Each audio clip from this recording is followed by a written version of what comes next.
Nu skal vi så have kigget på, hvordan du får lagt din video ind på din Portlog. Du går ind på Skoleblogs, ligesom du plejer, når du skal ind på din Portlog. Du har logget på med din Unilogin, og du vælger din Portlog. Her opretter du et nyt indlæg.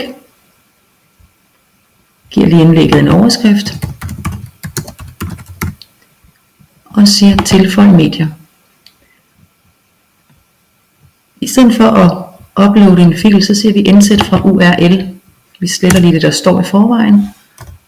Og du højreklikker og indsætter den embed code, du kopierede over på vores SkoleTube. Siger indsæt i indlæg.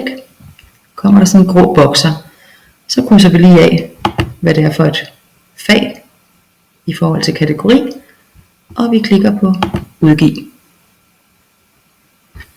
Går vi lige ud på forsiden og kigger en gang. Og der kan du se nu er vores indlæg her med en engelsk video. Og din video er uploadet og ligger klar til at kunne trykke på afspil.